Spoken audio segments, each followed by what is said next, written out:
आपने भी इन्हें पहचान लिया होगा मिस्टर नटवरलाल।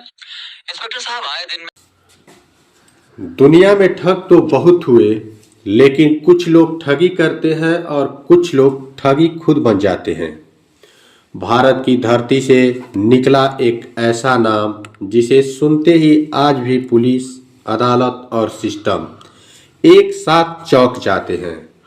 उसका असली नाम क्या था, वो किस उम्र में मरा और वो सच में मरा भी या नहीं, यह तो कोई आज तक साबित नहीं कर पाया। लेकिन दुनिया उसे एक ही नाम से जानती है, उसका नाम है नटवरलाल। वो शख्स जिसने ताजमहल तक को बेच दिया, लाल किला बेच दिया, संसद और राष्ट्रपति भवन तक बेच डाला। और हैरानी की बात ये नहीं है कि उसने बेचा, हैरानी तो ये तब होती है जब लोगों ने उन चीजों को खरीदा। आज की यह कहानी किसी फिल्म की स्क्रिप्ट नहीं, बल्कि उस इंसान की हकीकत है जिसने धोखाधड़ी को हथियार नहीं कला बना दिया। साल था 1912। जगह बिहार का सिवान जिला जीरादेही इलाके का एक छोटा सा गांव रुया बंगरा। इसी गांव में जन्म हुआ मिथिलेश कुमार श्रीवास्तव का। पिता का नाम रघुनाथ प्रसाद, जो कि एक सरकारी नौकरी में थे, साथ ही इलाके के बड़े जमींदार भी थे। मतलब ये था, घर में पैसा भी था, इज्जत भी थी और बेटे के लिए भविष्य भी तय थी। उनके पिताजी चाहते थे बेटा पढ़े, वकील बने या बड़ा सरकारी नौकरी पाए, लेकिन मिथिलेश श्रीवास्तव का दिमाग किताबों में कम और लोगों के प्रति ज़्यादा चलता था। मिथिलेश पढ़ाई में औसत था, लेकिन ऑब्जर्वेशन पावर कमाल की थी। उस लोगों को देखना पसंद था, वो कैसे बात करते हैं, कैसे भरोसा करते हैं और कैसे गलती करते हैं। फुटबॉल खेलने का बहुत ही शौक था। फुटबॉल खेलते वक्त भी वो सामने वालों की चाल पहले पढ़ लेता था। शतरंज में तो उसके जोड़ का कोई खिलाड़ी भी नहीं था वहाँ। वो हमेशा 2 चाल आगे का सोचता था। यही आदत आगे चलकर देश की सबसे बड़ी ठगी का बीज बन गई। एक दिन उनके पड़ोसी ने मिथिलेश श्रीवास्तव को बैंक भेजा। काम बहुत छोटा था, ड्राफ्ट जमा करना था। लेकिन बैंक में मिथिलेश ने कुछ ऐसा देखा जिसने उसकी जिंदगी की दिशा बदल दी। उसने देखा क्लर्क ड्राफ्ट जमा करने से पहले सिग्नेचर मैच कर रहा है। बस यहीं से उसके दिमाग में बिजली कौंध गई। अगर सिग्नेचर कॉपी हो जाए तो पैसा निकालना कितना आसान होगा। घर आकर उसने कागज उठाया, पेन पकड़ा और कुछ ही मिनटों में पड़ोसी का सिग्नेचर हूबहू उतार दिया। धीरे धीरे उसने पड़ोसी के अकाउंट से हजारों रुपए निकाल लिए। उस जमाने में यह रकम आज के लाखों के बराबर थी। लेकिन ठगी ज्यादा दिन नहीं छुपी। बैंक से खबर आई और पड़ोसी को शक हुआ। वो सीधे मिथिलेश श्रीवास्तव के घर पहुंचा, पिता को सच्चाई बताई। जो हुआ वो एक पिता का गुस्सा था, जमकर पिटाई। लेकिन उस पिटाई ने मिथिलेश को सुधारा नहीं, बल्कि बागी बना दिया। उसी रात उसने घर छोड़ दिया और उसने मंजिल पकड़ी कोलकाता का। ना उसके जेब में पैसा था, ना पहचान थी, ना सहारा। कई रातें कलकत्ता में उसने भूखे पेट गुजारी, लेकिन भूख के साथ उसका दिमाग और तेज हो रहा था। एक दिन वो पहुंच गया सेठ केशवराम के पास। बड़े कॉन्फिडेंस के साथ बोला, मैं क्वालिफाइड प्राइवेट ट्यूटर हूँ। सेठ जी मान गए। 30 रुपए महीने पर नौकरी उन्हें मिल गई। यहीं से मिथिलेश श्रीवास्तव ने समझ लिया लोग कागज से ज्यादा कॉन्फिडेंस पर भरोसा करते हैं। कुछ समय बाद सेठ ने किताबों के लिए एडवांस देने से मना कर दिया। मिथिलेश श्रीवास्तव नाराज हुआ और जो किया वो आगे उसकी पहचान बन गया। उसने फर्जी डॉक्यूमेंट बनाए और उसी स्कूल में टीचर बन गया जहां सेठ के बच्चे पढ़ते थे। जब सेठ को पता चला तो उसके तो होश उड़ गए, माफी मांगी और ज्यादा सैलरी दी। मिथिलेश श्रीवास्तव मन ही मन बोला, अब आया ना उठ पहाड़ के नीचे। मार्केट में कपड़े भी की भारी कमी थी। मिथिलेश श्रीवास्तव ने कहा, बॉम्बे में मेरा रिश्तेदार रहता है और 200 बेल पकड़ा, 4500 में दे रहा है। सेठ लालच में आ गया, पैसे दिए और एजेंट साथ भेजा। रास्ते में मिथिलेश ने एजेंट को पुलिस अंडरवर्ल्ड की डरावनी कहानियां सुनाई। होटल पहुंचते ही एजेंट डर गया, पैसे सौंपे और बोला, आप ही डील कर लीजिए। बस यही मिथिलेश पैसे लेकर गायब हो जाता है। 1937 में सेठ ने गुंडे भेजे, लेकिन मिथिलेश श्रीवास्तव ने उल्टा पुलिस में सेठ की शिकायत कर दी। नतीजा ये हुआ, सेठ फंस गया, मिथिलेश श्रीवास्तव बच गया। अब उसका आत्मविश्वास आसमान पर था, लेकिन ज्यादा दिन नहीं, सरकारी लोहे की ठगी में वो पकड़ा गया और 6 महीने की जेल हुई। जेल में किसी ने पूछा, अब क्या करोगे? मिथिलेश श्रीवास्तव हंस के बोला, अपनी चाल और बड़ी होगी। यहीं से एक नया जन्म लेने वाला था, जिसका 1940 के आसपास पूरा भारत द्वितीय विश्व युद्ध की मार झेल रहा था। कपड़ा, लोहा, राशन, हर चीज की कमी थी। जहां आम आदमी परेशान था, वहीं ठगों के लिए यह सुनहरा मौका था। मिथिलेश श्रीवास्तव ने अपने जैसे ही एक गुजराती साथी से हाथ मिला लिया। उसका नाम था नटवर लाल। दोनों ने मिलकर एक खतरनाक प्लान बनाया। वो खुद को बताते थे बॉम्बे टेक्सटाइल कमिश्नर के परचेंज ऑफिसर। कपड़ा व्यापारियों से कहते थे, सरकार के लिए बड़ी खेप में कपड़ा और काटन चाहिए, लेकिन आपको हम सस्ते में दिला देंगे। सबूत के तौर पर वे नकली रेलवे रिसीट दिखाते थे और कहते थे माल आजमगढ़ स्टेशन पर उतरेगा। लालच में व्यापारी एडवांस दे देते थे, लेकिन जब व्यापारी आजमगढ़ पहुंचते थे तो वहां माल का नामो निशान नहीं होता था। यह खेल भी उनका ज्यादा दिन नहीं चला। पुलिस ने फिर छापा मारा। गुजराती नटवरलाल भाग निकला और मिथिलेश श्रीवास्तव पकड़ा गया, लेकिन एफआईआर में जो नाम दर्ज हुआ वो नाम था नटवरलाल।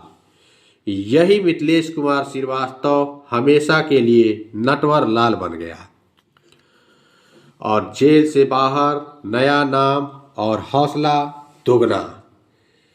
जेल से निकलते ही अब वह अपने असली नाम से कहीं भी सामने नहीं आया।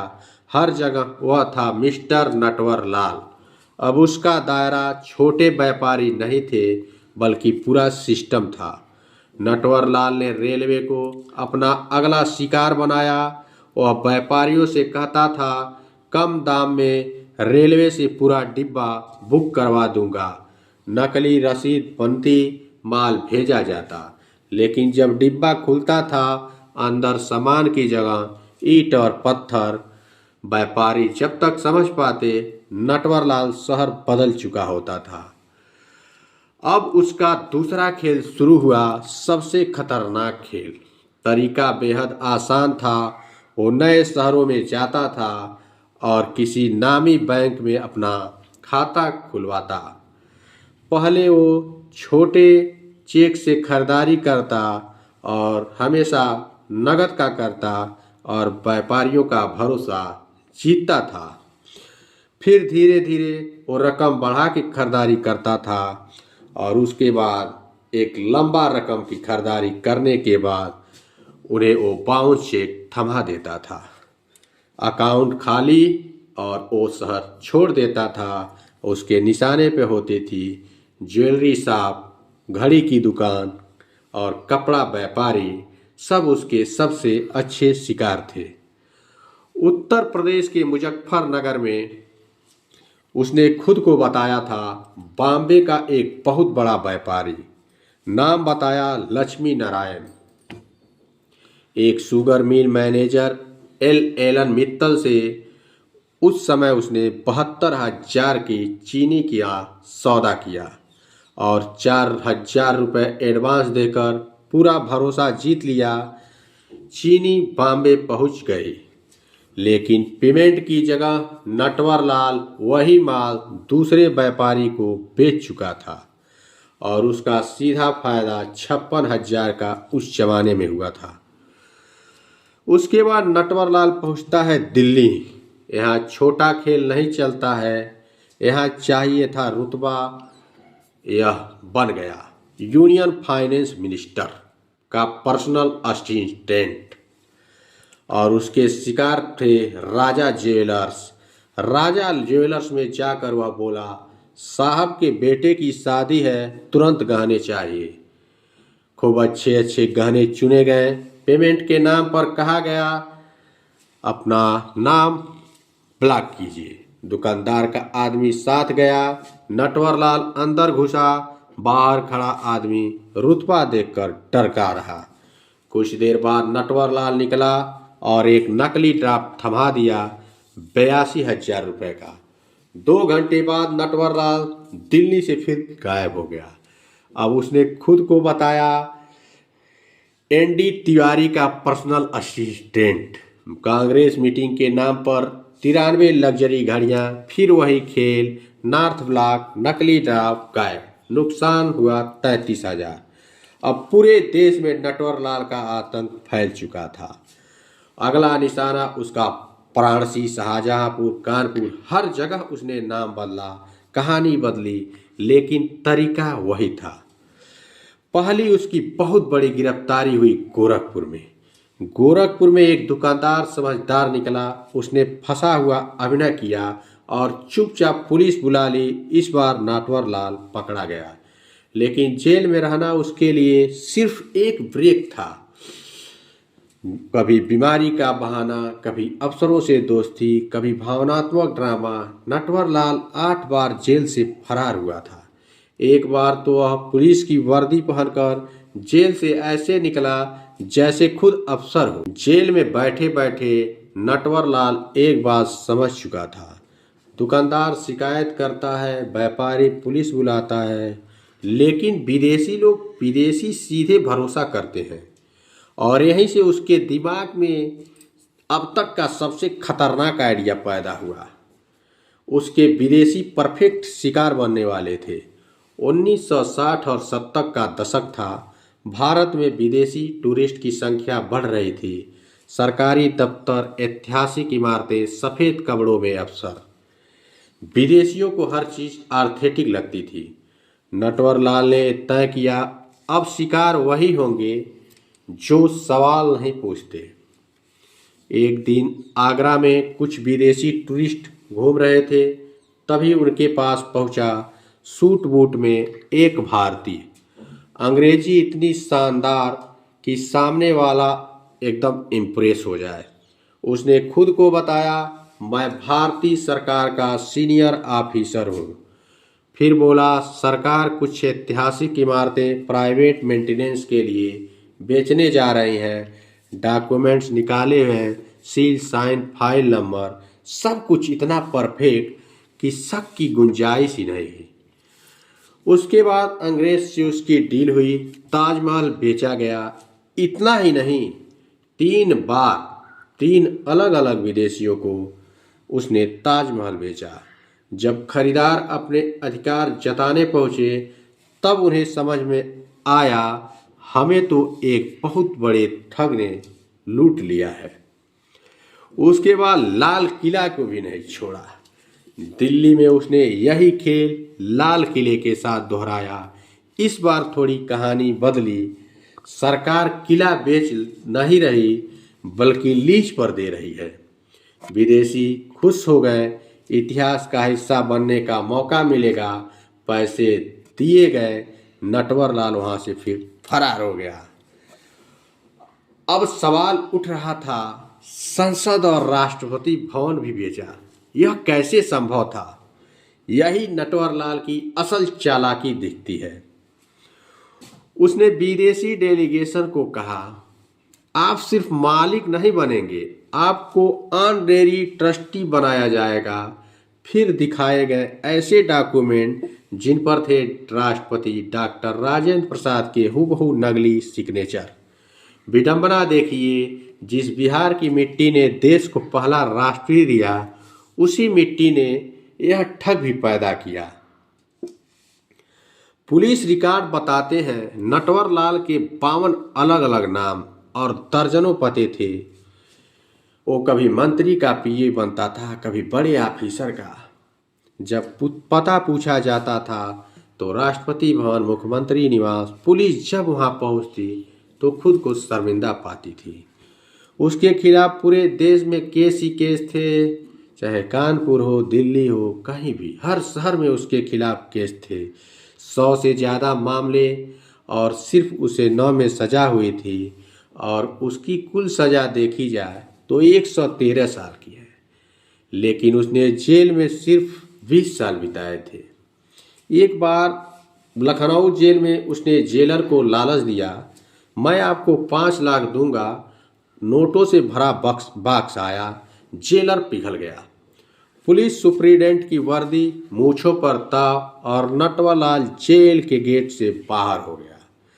बॉक्स खोला गया, ऊपर थे असली नोट और नीचे थी कागज की कतरन।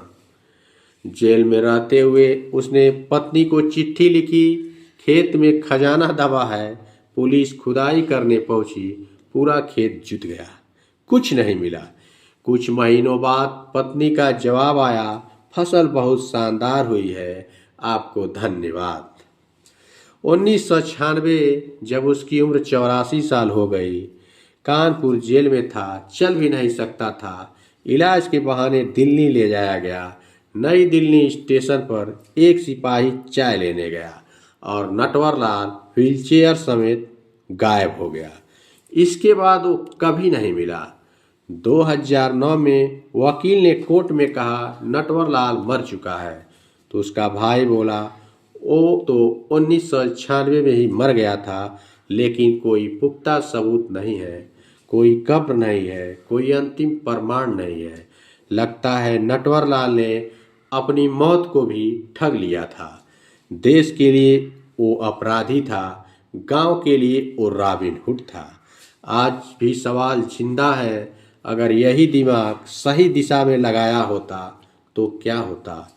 नटवरलाल सिर्फ एक इंसान नहीं था, वो एक दौर था, और एक ऐसा दौर था जिसने सिस्टम की कमजोरियां को सबके सामने रख दी। तो आप बताइए, इस जीनियस का क्या कहा जाए? इस जीनियस के बारे में कुछ भी आपको अच्छा लगे तो कमेंट और लाइक जरूर कीजिए। नमस्कार।